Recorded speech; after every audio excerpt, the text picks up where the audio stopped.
അത് ഷാബു പറഞ്ഞത് ശരിയാണല്ലോ. ഏത് രാഷ്ട്രീയ പാർട്ടിയും അത് ശ്രമിക്കും. അതിൽ വിജയം കാണുന്നത് അത് ബി.ജെ.പിയുടെ മിടുക്കാണ്. അവിടെ തരൂരാണ് കോൺഗ്രസിൽ പ്രതിസന്ധി ഉണ്ടാക്കുന്നത്. അതല്ലെങ്കിൽ തരൂരിനെ പുറത്താക്കൂ, അത് കോൺഗ്രസിന് സാധിക്കുന്നുമില്ല. എന്നിട്ട് തരൂർ എന്തിനു പോയി, തരൂർ എന്തിന് ഇത് പറയുന്നു എന്ന ചോദ്യങ്ങൾ ഉന്നയിച്ചുകൊണ്ടേയിരിക്കുന്നു. അതെ, അക്കാര്യത്തിൽ ഞാൻ ശ്രീ ഷാബു പ്രസാദിനോട് 100% യോജിക്കുന്നു. കാരണം ഇതൊരു കോൺഗ്രസിന്റെ പ്രശ്നമാണ്, ബി.ജെ.പി അത് മുതലെടുക്കുന്നു. ഇത് തന്നെയാണല്ലോ നമ്മുടെ വാദം. അല്ലാതെ ശശി തരൂരിന്റെ അതിഭീകരമായ കഴിവുകൾ പുറത്തെടുക്കാനുള്ള ഒരു മാർഗമായിട്ട് ബി.ജെ.പി ഇത് ഉപയോഗിക്കുന്നു എന്ന് പറയുന്നതിനകത്ത് മാത്രമേ നമുക്ക് വിരോധമുള്ളൂ. ഇത് ഇത് വളരെ കൃത്യമായിട്ട് ഇത് വളരെ കൃത്യമായി പറഞ്ഞു കഴിഞ്ഞാല് ആക്ച്വലി കോൺഗ്രസിന്റെ ഒരു പ്രതിസന്ധി ബി.ജെ.പി ഉപയോഗിക്കുന്നു. സിമ്പിളായിട്ട് അത്രയും പറഞ്ഞാൽ മതി. വലിയ ആഡംബരങ്ങളൊന്നും നമുക്ക് അതിനകത്ത് ആടിയേണ്ട കാര്യമൊന്നും തോന്നില്ല. പിന്നെ രണ്ടാമത് ഒരു കാര്യം കൂടി എനിക്ക് കറക്റ്റ് ചെയ്യാനുള്ളത്, സർക്കാർ തരൂരിന്റെ കഴിവുകൾ ഉപയോഗിക്കുന്നു. സിമ്പിൾ. അതെ, അത് രണ്ടാമത്തെ ഒരു പോയിന്റ് എനിക്ക് പറയാനുള്ള ഒരു തെറ്റിദ്ധാരണാജനകമായ ഒരു നെറേറ്റീവ് നമ്മുടെ എൻ്റെ ചർച്ചയിൽ വരുന്നുണ്ട്.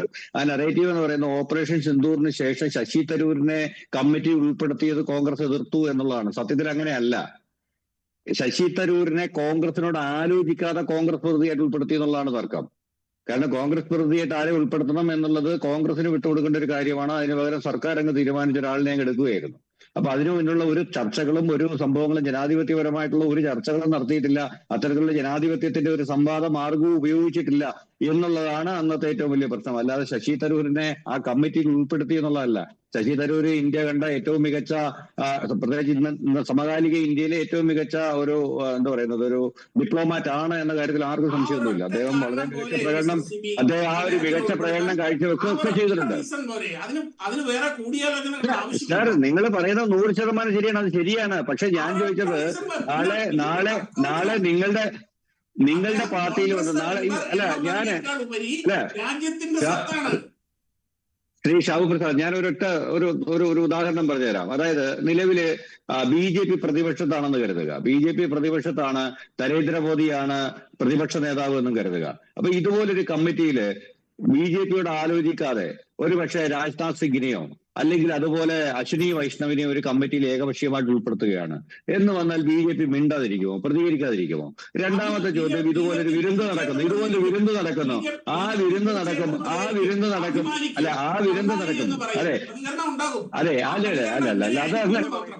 ആ പ്രതികരണം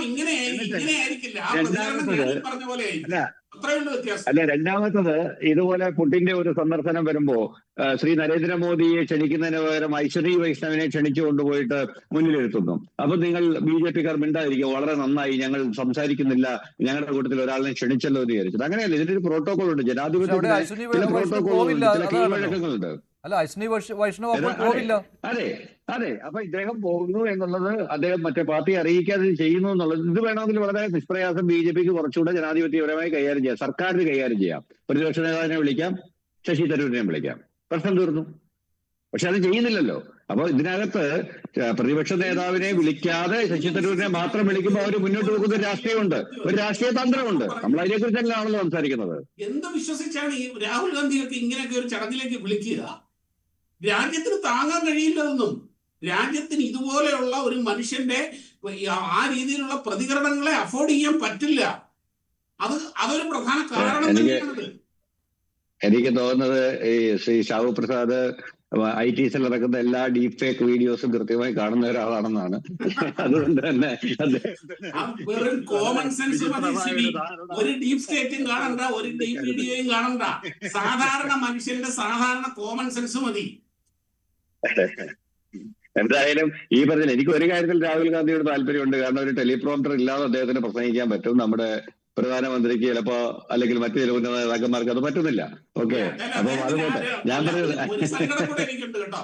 അതായത് അദ്ദേഹത്തിന് കഴിഞ്ഞ തവണ ഫിസിക്സിന്റെ നോബൽ പ്രൈസ് കിട്ടാതെ പോയി. ആ മോട്ടോർ സൈക്കിളിന്റെ എഞ്ചിന്റെ ആ രഹസ്യമൊക്കെ ആ വിദേശത്ത് പോയി അവതരിപ്പിച്ചപ്പം, അതുപോലെ ഉരുളക്കിഴങ്ങിൽ സ്വർണം ഉണ്ടാക്കുന്ന വിദ്യയൊക്കെ, അതിനൊക്കെ അദ്ദേഹത്തിന് നോബൽ പ്രൈസ് കിട്ടേണ്ടതായിരുന്നു. അതിന്റെ പിന്നിലും നരേന്ദ്രമോദി ഉണ്ടോ എന്ന് എനിക്കൊരു സംശയമുണ്ട് കേട്ടോ.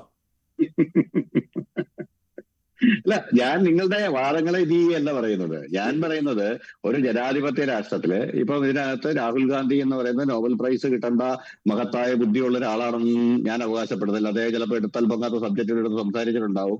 അത് അങ്ങനെയുള്ള സബ്ജക്റ്റുകൾ സംസാരിക്കാതിരിക്കുക എന്നുള്ളതാണ് അദ്ദേഹം ഒരു മികച്ച രാഷ്ട്രീയ നേതാവെന്നതിൽ ചെയ്യുന്ന കാര്യങ്ങൾ. പക്ഷേ പക്ഷേ പക്ഷേ ഇന്ത്യ എന്ന് പറയുന്ന ലോകത്തിലെ ഏറ്റവും വലിയ ജനാധിപത്യ രാഷ്ട്രത്തിന്റെ പ്രതിപക്ഷ നേതാവായിട്ടിരിക്കുന്ന ആളാണ് അദ്ദേഹം. ഇന്ന് ഇന്ത്യൻ പാർലമെന്റിൽ 100 MP-മാരുടെ നേതാവാണ് അദ്ദേഹം.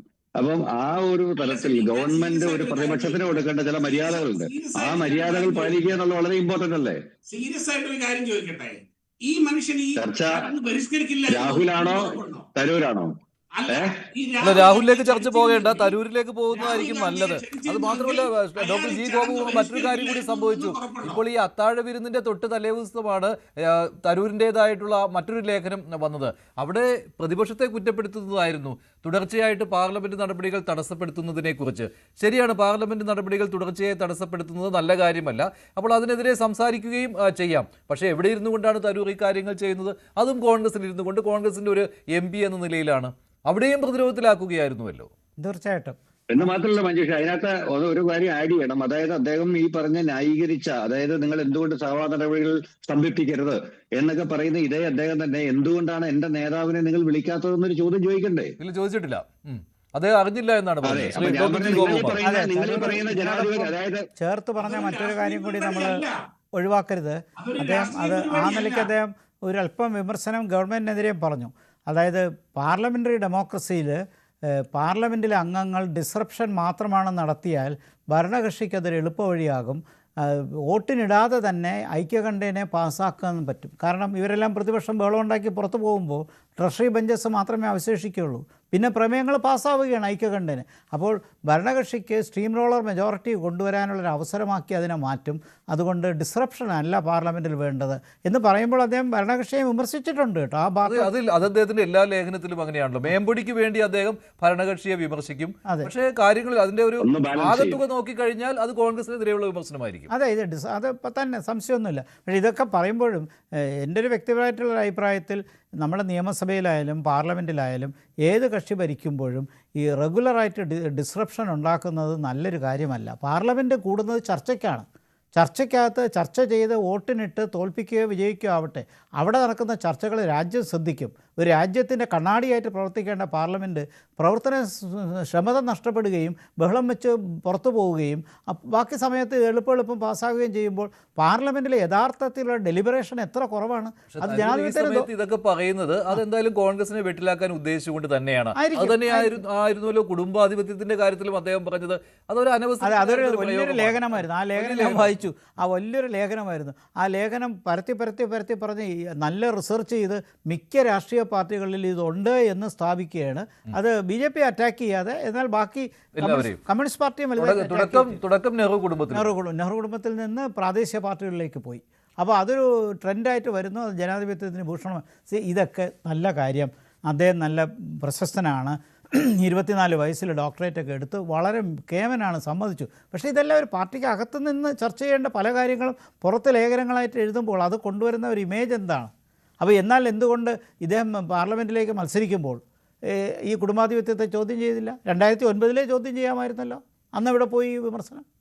അപ്പോൾ അദ്ദേഹത്തിനെ സംബന്ധിച്ചിടത്തോളം ഇനി കോൺഗ്രസ്സിൽ അദ്ദേഹത്തിനൊരു ഭാവിയില്ല എന്നുള്ളത് ഉറപ്പാണ്.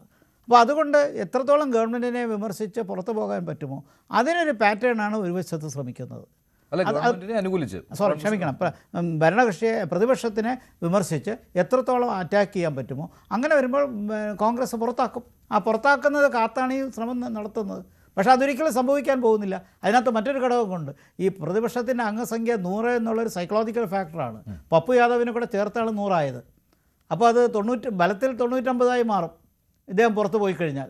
പപ്പു യാദവ് ജോയിൻ ചെയ്തപ്പോഴാണ് 100 ആയത്, 99 ജയിച്ചത്. അപ്പോൾ അതിലൊരു സീറ്റ് പോയി കഴിഞ്ഞാൽ 99 മാറും. അപ്പോൾ അങ്ങനെ വരുമ്പോൾ വീണ്ടും പ്രതിപക്ഷം ശുഷ്കമാവുകയേ ചെയ്യുള്ളൂ. അതുകൊണ്ട് കോൺഗ്രസ് ഒരിക്കലും അത് ചെയ്യില്ല. ഒരുപക്ഷെ അദ്ദേഹത്തിന് നന്നായിട്ട് അറിയാമായിരിക്കും. അപ്പോൾ ഈ ഒരു പാറ്റേൺ ഓഫ് പൊളിറ്റിക്സിൽ നമുക്ക് തരൂരിൽ നിന്ന് ഇനി